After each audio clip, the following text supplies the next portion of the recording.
Año 1974. La noche envolvía a la plataforma principal de la Mother Base, con un viento salino que arrastraba el murmullo constante del océano.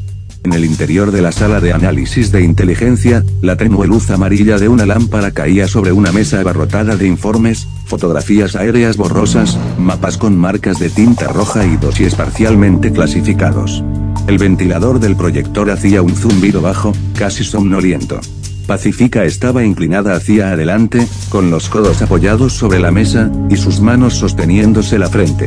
Sus ojos recorrían por enésima vez el mismo conjunto de documentos, rutas de transporte sospechosas, listas de empresa tapadera, registros de barcos de carga y nombres que podían o no ser un alias. Entre esos nombres, uno era subrayado una y otra vez. Glenn Arias. La puerta se abrió sin interrupción brusca. Big Boss entró sin anunciarse, como solía hacer cuando quería ver cómo trabajaba alguien sin interrumpirlo de inmediato. Él permaneció en silencio unos segundos, observando la escena, la espalda de Pacifica ligeramente encorvada, la respiración pesada, el cansancio no solo físico, sino mental. «Has estado ahí desde el anochecer», dijo Snake de manera repentina con su voz grave, pero baja, sin reproche. Pacifica, tras escuchar su voz, se sobresaltó, parpadeó un par de veces, intentando recomponerse con rapidez. Ah, lo siento, Snake. No me había dado cuenta de la hora. Él caminó hasta quedar a su lado, no frente a ella, sino compartiendo el mismo ángulo de visión de la mesa. Con un movimiento lento, tomó una de las fotografías, una instalación industrial aparentemente inofensiva, marcada con un círculo. Umbrella se esconde detrás de estructuras que parecen totalmente ordinarias. Fábricas, farmacéuticas menores, subsidiarias que existen solo en papel. Cada pista se abren 10 más. Y 9 son callejones sin salida. La voz de Paz se quebraba apenas perceptiblemente. No lloraba, pero su tono llevaba la presión acumulada de un día entero sin haber descansado. Y Arias se me hace escurridizo.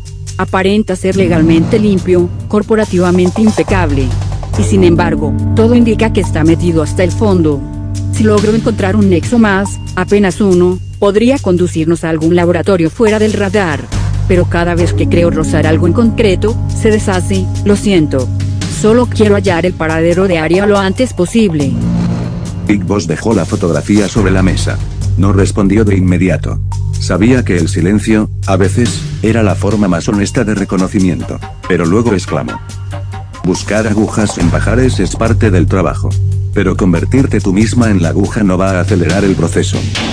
Ella lo miró, con sus ojos claros, cansados, pero todavía firmes. No es solo trabajo.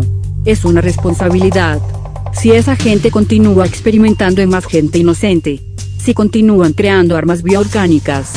Cada día que perdemos puede significar más bajas de civiles, otra tragedia que nadie podrá detener. Me preocupa el solo imaginar que muertos vivientes terminen causando estragos en una ciudad, o peor aún, en varias ciudades. Yo siento que si descanso, estoy permitiendo que sigan adelante. Big Boss, tras oír las palabras de Pacifica, negó levemente con la cabeza. La culpa puede ser una herramienta eficaz, para aquellos que nos quieren vernos caer. También para corporaciones como Umbrella. Escucha. He visto a soldados empeñarse en mantenerse de pie cuando ya estaban rotos por dentro. Pensaban que resistir sin descanso era valentía. Lo único que consiguieron fue perder claridad. Tomar malas decisiones, que incluso les costó la vida a varios de ellos. Cuando estás agotada, empiezas a forzar los hechos para que encajen con lo que quiere encontrar. Y eso, es exactamente lo que organizaciones como Cypher y Umbrella necesitan, gente cansada, que deje de actuar con precisión. ¿Qué es que estoy sesgando los datos? Creo que estás cruzando esa línea sin notarlo. Nadie cuestiona tu dedicación. Pero hasta una mente muy brillante necesita distancia para seguir siendo precisa. No eres una máquina, ninguno de nosotros lo somos.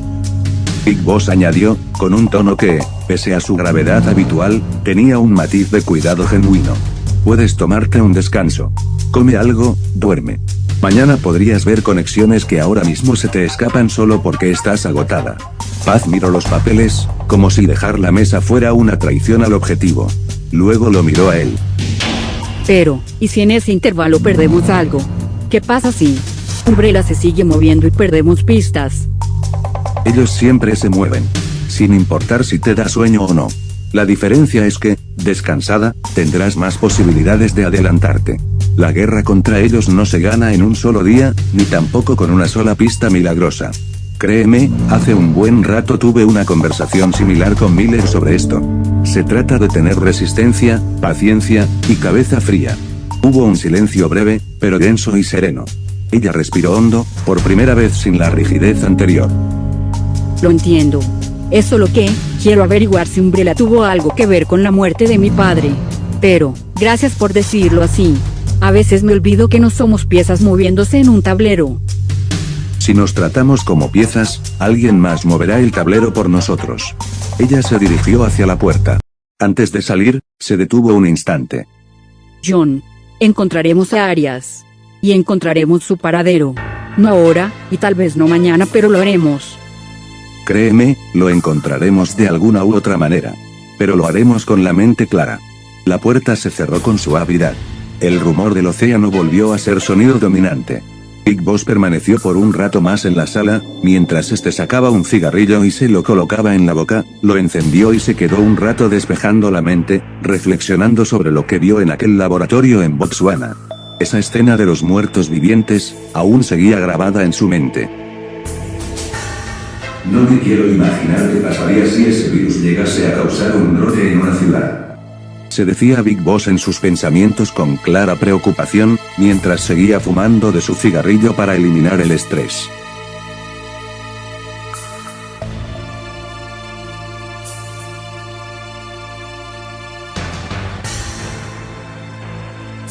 Tres días después. La mañana en la Motor Base comenzaba antes de que saliera el sol. El océano golpeaba lentamente las plataformas de acero mientras decenas de soldados de la MSF formaban filas sobre una cubierta de entrenamiento. Algunos eran veteranos endurecidos por conflictos en África y América Latina. Otros apenas habían abandonado la vida civil meses atrás. Frente a ellos estaba Big Boss. No llevaba una expresión de superioridad. No necesitaba hacerlo. Su mera presencia imponía respeto. Los hombres observaban la cicatriz, el parche en el ojo, la postura relajada de alguien que había sobrevivido a guerras que la mayoría ni siquiera podía imaginar. Big Boss caminó lentamente frente a la formación. ¿Saben cuál es la diferencia entre un soldado vivo y un soldado muerto? Un soldado muerto cree que ya lo sabe todo. Pero un soldado vivo sigue aprendiendo. Aquellas palabras no eran una frase inspiradora. Eran una lección aprendida con sangre. Había visto morir a hombres más fuertes que él. Más rápidos que él. Más inteligentes que él. Y todos habían cometido el mismo error, creer que la experiencia los volvía invencibles. El entrenamiento comenzó con movimiento táctico. Big Boss no solo fue entrenado por The Boss, él había absorbido durante años conocimientos de múltiples fuerzas especiales, pero parte importante de su formación provenía de las doctrinas de los Rangers del ejército estadounidense. No enseñaba movimientos porque estuvieran escritos en un manual. Los enseñaba porque sabía que funcionaban bajo fuego real. Los soldados avanzaban entre obstáculos simulando un entorno urbano. Big Boss observaba cada error. Alto. Uno de los hombres se detuvo. ¿Qué hiciste mal? Con toda sinceridad, Boss, no lo sé. Tu error fue que entraste sin verificar tu flanco derecho. Pero, no había nadie. No sentí necesario hacerlo. Hoy no. Pero en una guerra real, habría habido alguien aprovechándose de ese descuido, y ya no estarías respirando. La idea es que no bajes la guardia ni por un segundo, no importa si no hay nadie en la dirección contraria. La diferencia entre la vida y la muerte suele durar menos de un segundo. Las balas no premian el valor. No recompensan la confianza. No les importa quién eres. La supervivencia depende de hábitos. Demostró el movimiento lentamente. Cada giro. Cada inspección visual, cada ángulo. Todo parecía sencillo. Hasta que comprendían la precisión casi matemática que había detrás. 2 horas después llegó la parte que todos esperaban. El CQC. Close Quarters Combat. El arte de combate desarrollado por Big Boss, su antigua mentora. Muchos creían que el CQC consistía simplemente en derribar enemigos, pero no lo entendían del todo. Big Boss se colocó frente a uno de los instructores. Adelante, puedes atacarme en toda confianza. El instructor al principio dudó, pero Snake le asintió con la cabeza, y entonces el soldado avanzó. En menos de un segundo estaba inmovilizado contra el suelo. Ni siquiera los observadores comprendieron exactamente qué había sucedido. Solo vieron movimiento, control, y luego silencio. Big Boss ayudó al hombre a levantarse. Error número 1: pensar que el CQC es fuerza. No se trata de fuerza. Se trata de control. Cuando peleas cuerpo a cuerpo, tu objetivo no es solo destruir al enemigo. Tu objetivo es dominar la situación. Aquello reflejaba una diferencia filosófica enorme. Un soldado impulsivo buscaba ganar una pelea. Big Boss buscaba controlar el campo de batalla. Incluso cuando la batalla ocurría a medio metro de distancia. Durante la tarde el entrenamiento se volvió más intenso. Los hombres estaban agotados. Empapados de sudor. Respirando con dificultad. Y entonces Big Boss aumentó la exigencia. Porque sabía algo que muchos instructores ignoraban. La verdadera prueba comenzaba cuando el cuerpo ya no quería continuar. La fatiga destruía la disciplina. El cansancio revelaba defectos ocultos. Era entonces cuando aparecía el verdadero soldado. Un joven recluta cayó de rodillas. Big Boss se acercó. El muchacho esperaba una reprimenda. ¿No llegó, porque te uniste a MSF? El recluta levantó la vista. Señor, me uní, porque yo soñaba con ser un gran soldado como usted. Esa es la respuesta equivocada. Nadie debería soñar con ser un soldado. Los soldados existen porque el mundo sigue creando guerras. Nosotros existimos, porque la paz no es eterna, y la guerra siempre estará a la vuelta de la esquina. Aquellas palabras provenían de alguien que había dedicado toda su vida al combate, desde que obtuvo su primer rifle a los 15 años de edad durante sus días como un recluta de los Marine Corps estadounidenses. Y precisamente por eso tenían peso. Big Boss conocía la guerra mejor que nadie. Y también conocía su precio. Al caer la noche, los ejercicios terminaron. Los soldados regresaron agotados a los barracones. Doloridos. Cubiertos de moretones. Mentalmente exhaustos. Pero también mejores que esa mañana, mucho mejores. Desde una plataforma superior, Big Boss observó las luces de la Motor Base. Aquella estructura era más que una instalación militar. Era un refugio para hombres sin nación. Sin bandera. Sin gobiernos. Un lugar donde los soldados podían existir bajo sus propias reglas.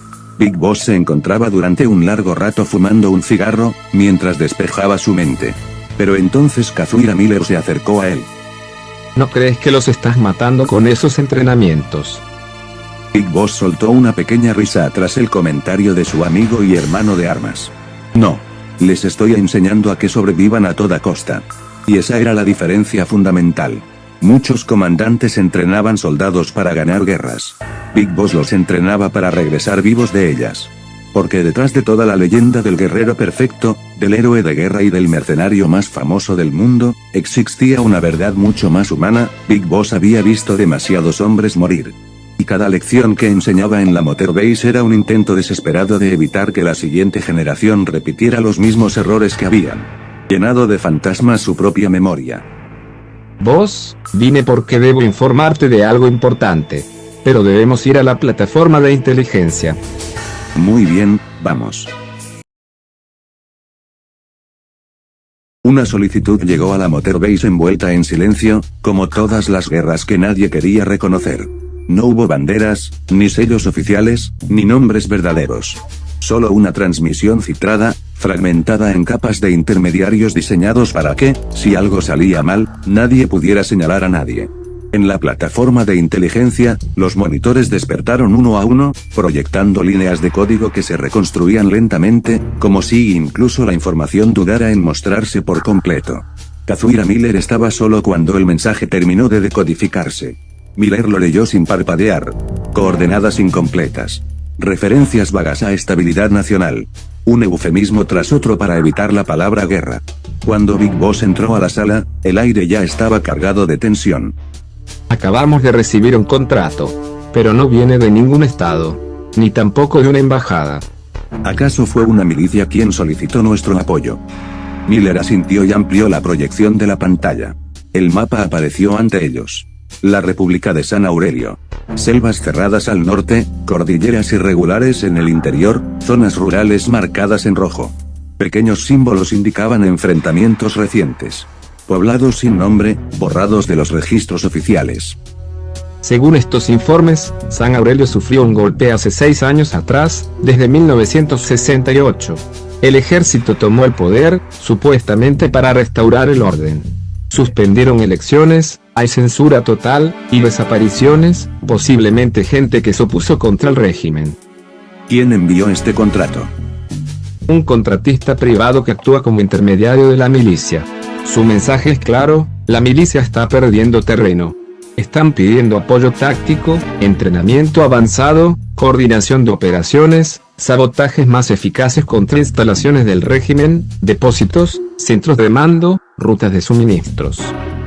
Entonces, ¿no quieren que MS gane la guerra por ellos? Así parece, solo están pidiendo apoyo para ganar más ventaja en dicha guerra civil, quieren aprender a cómo sobrevivirla de manera más efectiva. ¿Y qué hay del régimen? Una junta militar. Tienen fuerte presencia de asesores extranjeros. Armamento moderno, helicópteros, radios cifradas, unidades de contrainsurgencia entrenadas para aplastar rebeliones. Una guerra asimétrica. Básicamente. Y como siempre, los civiles están atrapados en medio del fuego cruzado. El silencio volvió a ocupar la sala, roto solo por el sonido distante del mar. ¿Y qué hay de la paga?, preguntó Big Boss finalmente.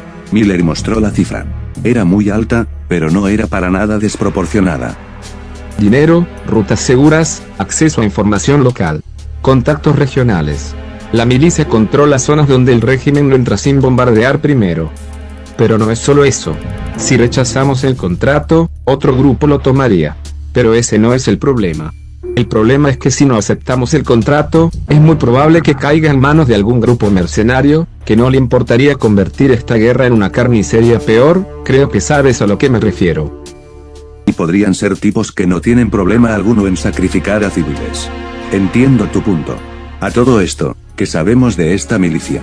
Son como cualquier otro grupo, con sus defectos, pero no hay indicios de masacres, ni tampoco ningún uso sistemático de civiles como escudos humanos. Son personas que están desesperadas por recibir algún apoyo externo, no parecen ser fanáticos extremistas. MSF no pelea por gobiernos, ni tampoco por ideologías políticas. Peleamos por soldados que ya fueron abandonados por el mundo. Pero si aceptamos el contrato, lo hacemos bajo nuestras reglas. Nada de objetivos civiles. Nada de ejecuciones sumarias. Nada de niños con armas. Y si violan esas condiciones, nos retiraremos sin discusión, dijo Big Boss con un tono claramente frío. Le enviaré una respuesta al contratista. Aceptamos, pero con ciertas condiciones, respondió Miller aún trabajando en la computadora. Big Boss volvió a mirar el mapa de San Aurelio. Una dictadura nunca cae únicamente por balas, pero alguien tiene que enseñarles a no morir en vano, mientras el mundo decide si intervenir o no, respondió Big Boss, mientras encendía un cigarrillo para despejar la mente por un largo rato. La decisión no se tomó con un apretón de manos, ni con un documento firmado a la vista del mundo. Se tomó como se toman todas las decisiones que cambian el rumbo de una guerra, en silencio, rodeada de mapas incompletos y verdades a medias. En la plataforma de mando de la Motor Base, el océano golpeaba rítmicamente la estructura, como un recordatorio constante de que MSF no pertenecía a ninguna costa, a ningún país. Solo a la guerra misma. Big Boss, luego de haberse alimentado de verduras siguiendo su estricta dieta, permanecía de pie frente a la mesa táctica. Kazuhira Miller estaba al otro lado, con varios archivos abiertos. Pacifica Ortega permanecía tranquila en silencio, trabajando en una computadora con los archivos del virus T que fueron extraídos tanto por Big Boss como por Krauser. Paz estaba paciente intentando encontrar alguna otra pista que los pudiera llevar a otro posible laboratorio secreto de Umbrella. Hughie Emmerich permanecía un poco más atrás, consciente de que aquello no era una discusión técnica, sino moral y estratégica. El último paquete de datos del contratista terminó de descifrarse. Big Boss lo leyó completo. Efectivamente no nos están pidiendo que ganemos la guerra por ellos. Están pidiendo que les enseñemos a no desaparecer del mapa. Eso fue lo que me convenció de que no es una trampa. Si quisieran una fuerza de choque, habrían buscado a otro grupo. Muy bien, entonces, MSF acepta el contrato. Entonces será bajo nuestras condiciones, ya se las aclaré al intermediario. Entrenamiento, asesoría táctica, y operaciones eficaces. Nada de objetivos civiles. Nada de ejecuciones a civiles. Si cruzan esa línea, nos retiramos. Lo aceptaron. Saben que no está en posición de negociar con respecto a eso. Big Boss se apoyó en la mesa. Bien. Entonces hablemos de San Aurelio. Miller cambió la proyección. El mapa del país apareció en el centro de la sala. No era demasiado detallado, no lo suficiente. Esto es lo que sabemos. San Aurelio fue una república relativamente estable aunque con problemas económicos, hasta finales de los años 60. Una economía agrícola, dependencia fuerte del exterior, ejército pequeño pero disciplinado. Hace 6 años, un sector de las Fuerzas Armadas dio un golpe de estado contra el gobierno de dicha nación. Oficialmente para salvar al país del colapso. Pero en la práctica, instauraron una junta militar. Aunque otros informes indican que la gente apoyó ciegamente al gobernante a tal punto de darle poder de más. Desde entonces, se suspendieron elecciones, se disolvió el parlamento y la prensa pasó a control estatal. Las protestas iniciales fueron reprimidas con violencia. Y ahí empezó todo. ¿Y la milicia? No surgieron de la nada. Esta milicia está compuesta por campesinos desplazados, exsoldados que se negaron a obedecer al régimen, oficiales purgados por no alinearse con la junta. Una guerra civil sin manifiesto claro. Exacto. Y eso la hace más peligrosa. No hay una visión unificada del futuro. Solo un enemigo común. El régimen controla las ciudades principales, la infraestructura, el armamento pesado. La milicia domina la selva, las montañas y los pueblos que el ejército no puede ocupar sin arrasarlos primero. Hay indicios de asesores extranjeros, equipo moderno que no aparece en los registros de compra. Parece que alguien está interesado en que la junta se mantenga de pie. Big Boss suspiró por unos momentos, y cerró su ojo. Sí, siempre lo hay. MSF ya es parte de muchas historias que el mundo no quiere leer. Pero si vamos a intervenir, será con los ojos abiertos.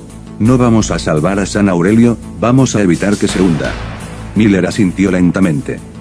Entonces empezaremos con reconocimiento. Contacto limitado con la milicia, nada de despliegues masivos. Y mantén esto fuera del radar. Si Umbrella, Cypher, agencias, gobiernos o cualquier otra fuerza empieza a mirar hacia San Aurelio, quiero saberlo antes de que lo hagan. Respondió Big Boss con total seriedad en sus palabras. Miller cerró los archivos. Entendido. La sala volvió a quedar en silencio. MSF había aceptado el contrato. No solo por dinero. No por ideología. Sino porque, una vez más, nadie más estaba dispuesto a mirar de frente una guerra que aún no tenía nombre. En la plataforma de combate, el aire olía a salitre y acero caliente. Los ecos de disparos secos se mezclaban con los golpes amortiguados del CQC que era practicado una y otra vez. Eric Donovan y Connor avanzaban en un ejercicio de fuego y movimiento, con el mar extendiéndose como una muralla azul en el horizonte. Eric se movía con precisión contenida, respiración controlada, disparos en ráfagas cortas, como si cada bala fuera una afirmación calculada.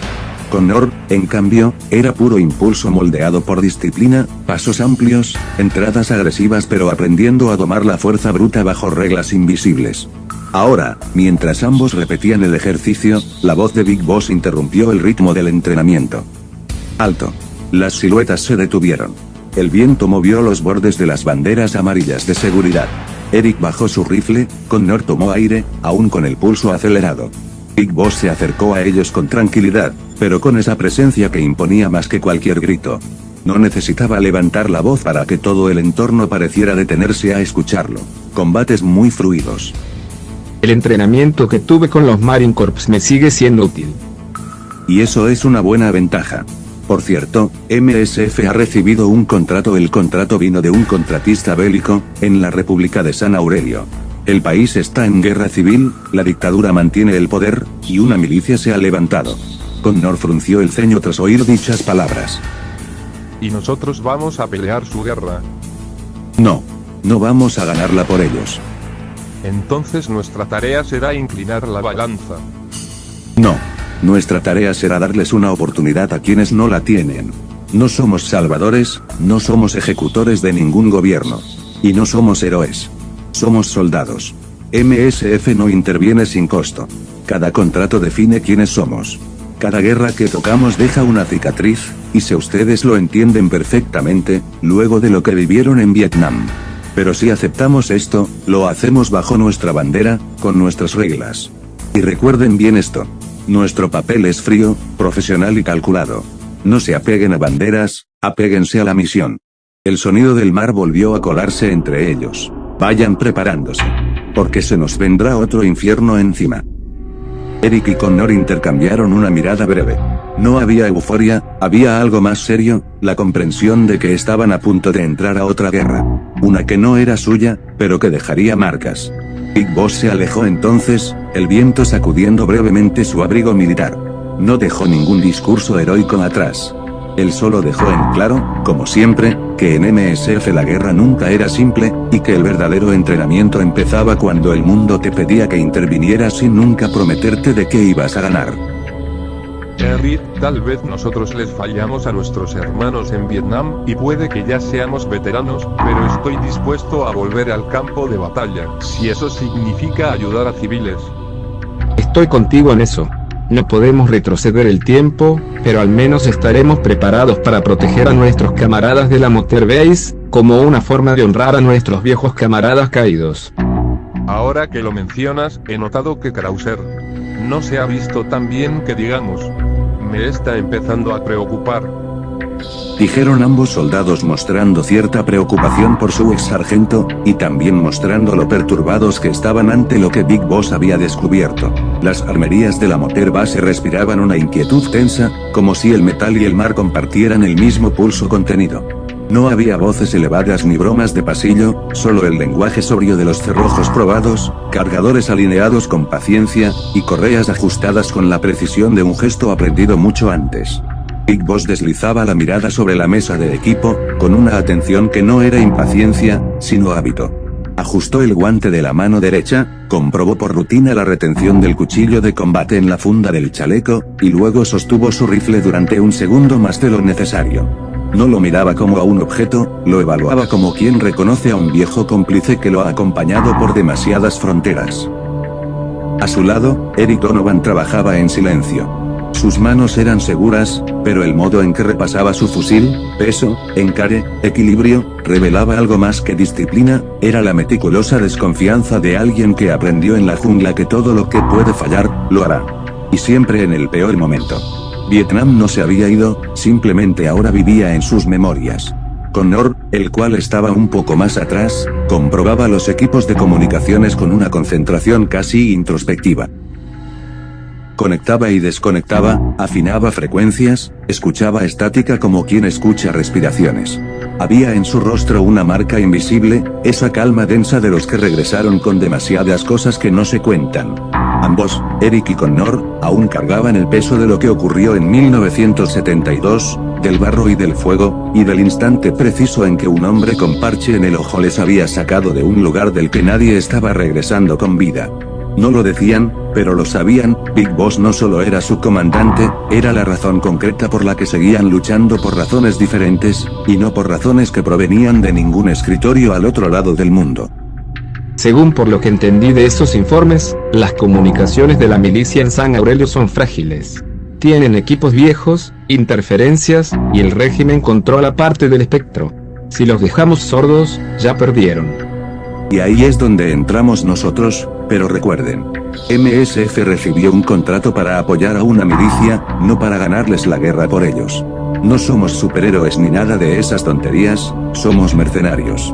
Un ejército privado que luchamos por nuestras propias razones. Les daremos ventaja, les enseñaremos a moverse, sabotearemos lo que haya que sabotear, pero el golpe final no será nuestro. Si peleamos su guerra por ellos, dejamos de ser solo un apoyo y nos terminaremos involucrando por completo como otra fuerza ocupante, y ese no es nuestro objetivo. Las palabras de Big Boss no cayeron como una orden, sino como un recordatorio de líneas invisibles trazadas mucho antes, quizá en los restos de selvas ardiendo. Eric y Connor entendieron sin necesidad de mirarse. Aquella claridad moral era, en parte, la misma que los había sacado vivos de Vietnam, decisiones firmes en medio del caos. Terminaron de equiparse. El chaleco se volvió segunda piel, el casco una extensión del cráneo, y el arma como un pensamiento que se sostiene en ambas manos. Cuando salieron a la plataforma, el viento del océano les golpeó con olor a sal y combustible. 7 helicópteros los aguardaban, imponentes sin grandilocuencia, con los rotores quietos como alas contenidas. Eran 7, no más. Pero no era ningún descuido, ni tampoco lo hacían por subestimar al enemigo. Lo hacían porque ganar una guerra no era el objetivo.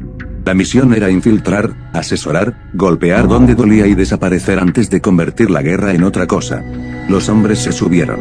Big Boss fue el primero, como si ese gesto estuviera escrito en su autonomía desde hacía años. Eric tomó posición junto a la puerta lateral, la vista proyectada hacia el horizonte sin dejar de sentir muy lejos y muy cerca a la vez, la sombra húmeda de la jungla de Vietnam. Connor se aseguró en su asiento.